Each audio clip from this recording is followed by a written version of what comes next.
Problem number 11. I have 6.25 hours. 0.25 in fraction form would be 1/4.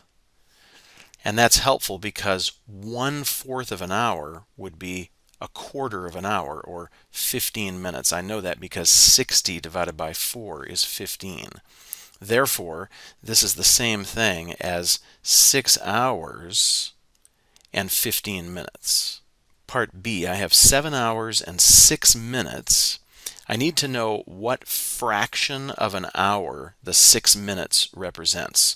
Well, it would be 6 minutes out of 60 minutes in a full hour. This simplifies to 7 and 1/10. 1/10 is the same as 0.1. So this would be 7.1 hours. Part C, 1.3333 hours. Again, easier probably to deal with the fraction or the mixed number. In this case, I have 1 and 1/3 hours. What would be a third of an hour? Well, simply take 60 and divide it by 3. 60 divided by 3 is 20. So this would be 1 hour for the 1, and then 20 minutes for 1/3 of an hour.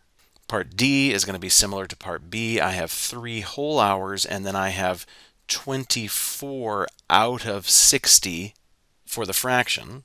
I can reduce this. I've got a 12 that divides those numbers evenly. So 24 divided by 12 is 2, and 60 divided by 12 is 5. If you go to your calculator and type 2 divided by 5, you will get 0.4. So this is the same as 3.4 hours.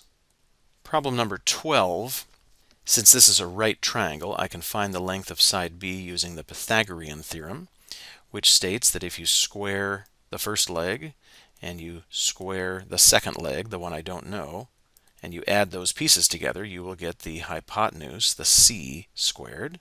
Let's see, from the calculator, squaring 7.6 gives me 57.76, and squaring 20 gives me 400.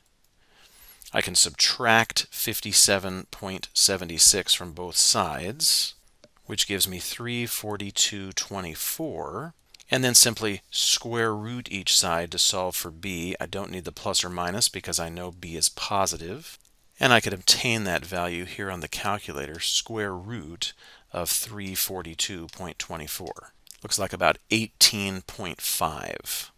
I can find the measure of angle beta using the fact that all 3 angles in the triangle have to add up to 180 degrees. This angle is 90 degrees.